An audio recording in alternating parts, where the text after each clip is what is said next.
Welcome to episode 166 of the Weight Solutions for Physicians podcast. I'm your host, Siobhan Key. All right, thank you so much for joining me, guys. Today, we are talking about 2022. At the time that you will be listening to this, we will have just started the new year, and we will be facing a brand new empty slate of a year. And what we're going to talk about today is, how do you want to design it? Let's start and design this year in the way that you want from the beginning.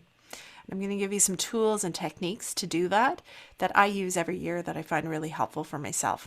Now, if you haven't already, if you didn't listen to episode 165, which was wrapping up 2021, please go back and listen to that, because I really believe before we can plan for a new year, we need to get our head on straight about what happened last year. We need to choose the stories that are actually going to help us in moving forward about what happened last year.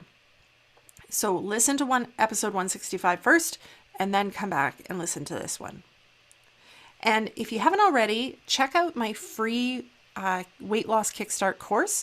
It's at weightsolutionsforphysicians.ca/kickstart. This is a free course that gives you tips, very easily actionable tips about starting weight loss in a way that'll actually last. So very different from the classical New Year's diet of like, let's just cut out all the bad food and let's be perfect. And then it lasts for a week or two and we're back to old habits. This is about starting your weight loss in a way that you could see yourself maintaining it long term.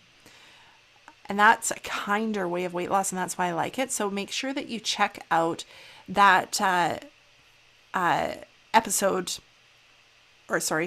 make sure you check out that free course at weightsolutionsforphysicians.ca/kickstart. All right, let's talk about 2022. I really like the idea. Now, we're not talking resolutions here. We're not talking like must lose weight or lose a certain amount of weight in a certain amount of time. I must never eat sugar again. All those different resolutions that you may have tried before, they often don't feel very good, right? Like they kind of create that feeling of restriction. They create that feeling that you're not measuring up in some way already, because they're born from this idea of, what did I do wrong last year? And let's try and fix it this year. That's what a resolution is really born from. That's not what we want to focus on. They're not helpful because they feel poopy. They don't feel good. And when you're trying to get yourself to do things that don't feel good, it's not going to be effective. Our brains do not like doing things that don't feel good. And so we then have to use willpower. And then as soon as you have a busy week, a busy day, or you just get tired of using willpower, you go back to the old habits and you forget about it. Doing things that don't feel good do not last. So while we're planning 2022, what we are going to focus on is, how can we make things feel good? If we are doing things that actually feel good, that truly make our life better, then it becomes easier to continue doing it. Our brain is more attracted to it as it gets evidence that it feels good. It's making our life better. It's easier to do. The habit becomes easier. And so that's what we're going to focus on in this episode for planning 2022. Now, I want you to take a moment and just dream about what 2022 might look like for you. And let's stay focused on like a weight loss or eating or health side, just so that we stay narrowed down a little bit. But give yourself permission to dream and ask, what would I love it to be like? If I finished 2022 and I thought, man, that was a fantastic year, that was so awesome, what would it have been like? What would have happened? What would not have happened? And think through and let yourself just dream a little bit. We often don't actually give ourselves permission to dream. I think especially as physicians, we're very concrete in our thinking and in our days. And so you may not give yourself permission to dream. But if you could design it, what would it look like? Now, maybe you came up with a specific weight loss goal. Maybe you came up with more time off. Maybe you came up with other specific things. All of it's great. And maybe you didn't come up with anything, and that's also fine. If you haven't had practice letting yourself dream, You may not come up with stuff right away. Your brain may just hit a blank wall. Totally fine. But keep asking yourself that. Keep asking yourself, if I could dream what I really want, what do I really want? The brains are really good at answering questions when we give them good questions. So keep asking and see what your brain comes up with. Now, you've got a bit of an idea of what you want for this year. How do you feel when you picture that? When you picture living your year of 2022 in a way that gets you that dream, how does it feel? Does it feel exciting? Does it feel inspiring? Maybe it feels scary. Maybe it feels nervous if it's something different that you haven't done before. Think through, how does it feel? What comes up for you from a feeling side when you think about that?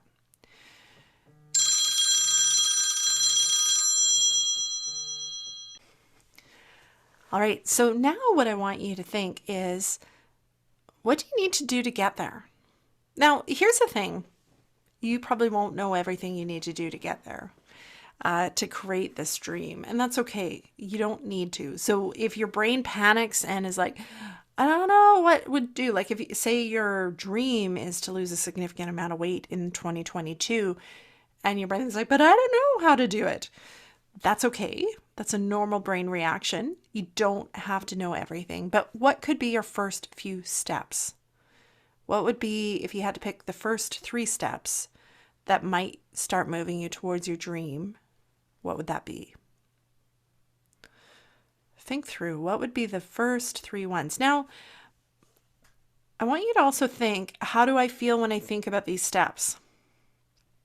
How do these steps make me feel? So let's say you're thinking about your dream and you feel excited about the dream. You feel excited about reaching a goal. And then let's use, say you want to lose 50 pounds in 2022. I'm just making this up. And that excites you because you're like, that I would feel so much better physically if I had this 50 pounds lost. Great. And then when I ask you, what do you need to do? If your responses are like, I have to cut out all the food I love, I have to exercise 5 times a week, and I need to really make sure I don't ever make a mistake this year.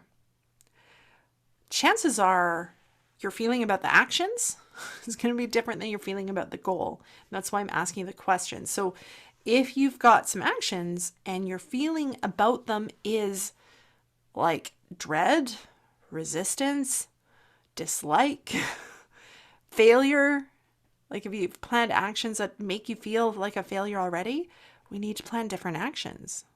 We need to plan this in a different way. So ask yourself, how do you feel about the actions that you think you need to take to reach this goal or to get going towards this dream of yours? Now, if you've got a really negative response to these actions, let's ask yourself another question. Say, what actions could I take that would feel good right now? And I think this is an important thing to bring up here, is I'm talking about actions for you guys because it's really like, okay, what are these steps? What steps do I need to take? But sometimes the first step is you need to work on how you're thinking about it. So I've been talking about this a fair bit in the last podcast episodes, but right now in Inside Stress Eating SOS, we've been doing a 30-day food journaling challenge. And I think this is a really good example because you may think, okay, I need to start writing down my food. And you may feel like horrible dread with that. So perhaps the first action, because the actual writing down your food doesn't create dread, it's your thoughts about what that means for you. Your first step in moving towards your dream is working on how you're thinking about writing down your food so it feels good. Deciding you're going to learn a way to write down your food that makes it easy and feel good to you and be effective. You can go back to episode, I believe it's 163 on the podcast, which is the food journaling episode that I just did, for tips about how to actually do that. But you could see how the first step may not be what you think the first step is. The first step likely is going to be something to do with your mindset.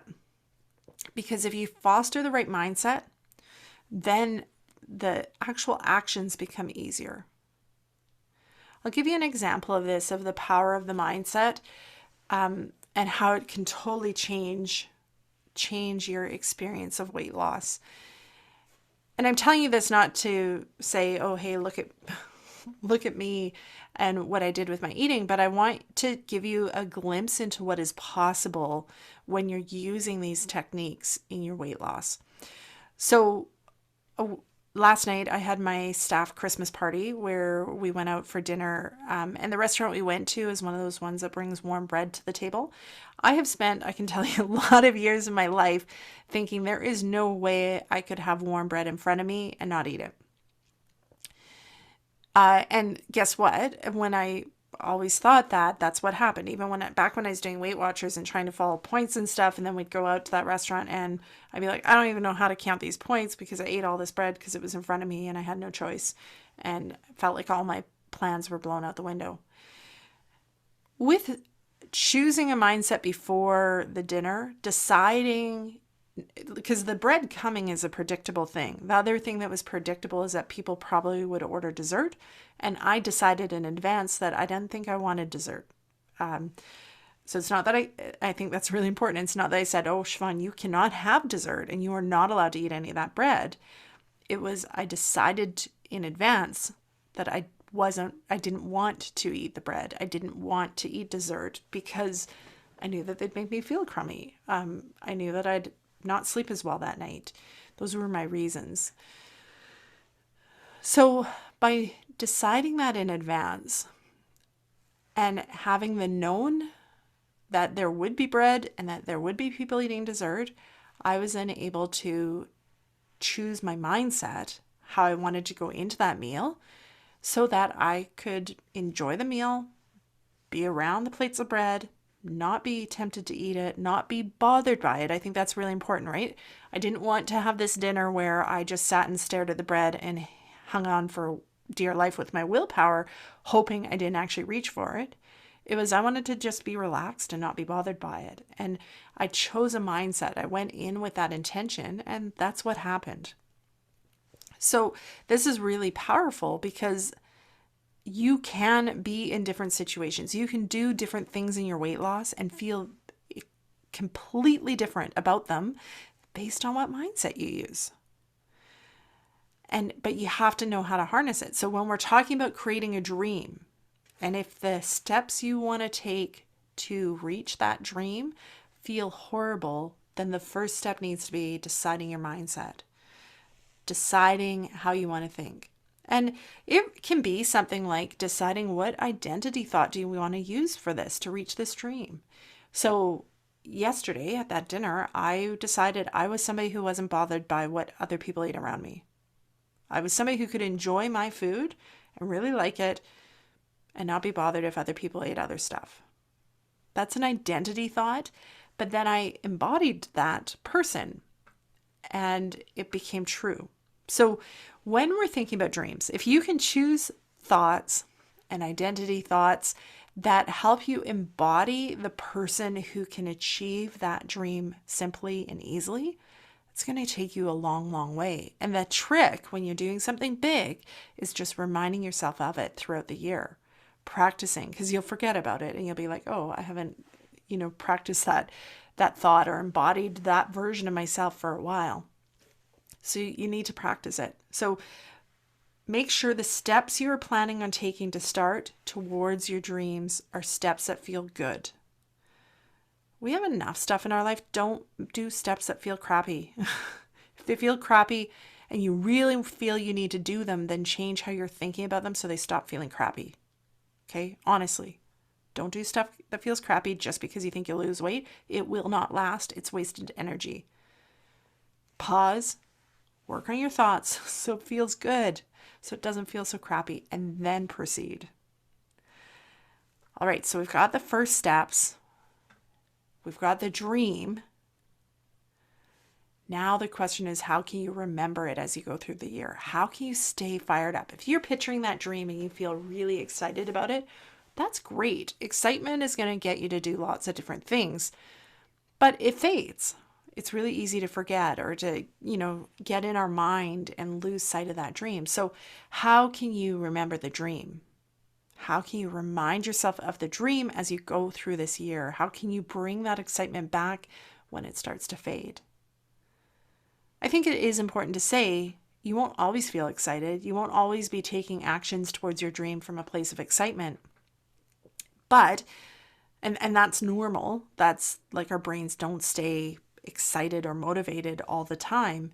So that's normal. But I think it is helpful to be able to bring it back when you notice that it's kind of faded away and you're like, oh, it'd be so much nicer if I felt excited about this.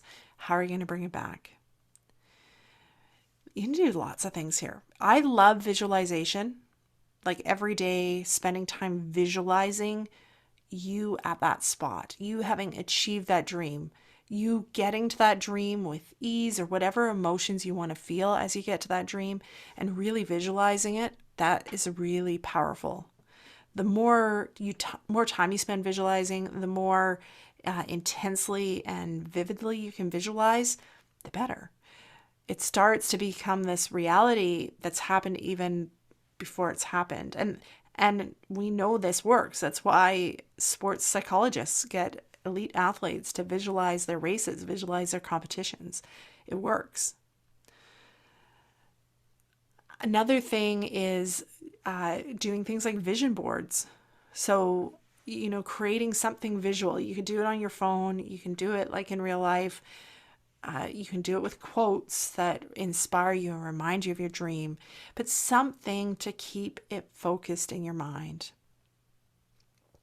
And then the other piece of this that I would say that is a bit unique to more my approach to weight loss is how can you catch yourself when you start falling back into the this is hard, I need to restrict, I need to force more willpower. When you notice that happening, how can you bring awareness and shift back to no, we don't do it that way. This year, it is not about restriction, willpower, and all that stuff. And shift yourself back to the more positive steps. How can you catch yourself there? And I think that's going to take believing that restriction, forcing more willpower, just hanging on, that is not effective. And if you don't believe me, I want you to catalog your different weight loss attempts and mark which ones you really felt restricted in, which ones you really had to use some willpower, and how long did they last for. And I think you'll see a lot of your different weight loss attempts, the ones that you had to really put energy in, they probably didn't last as long.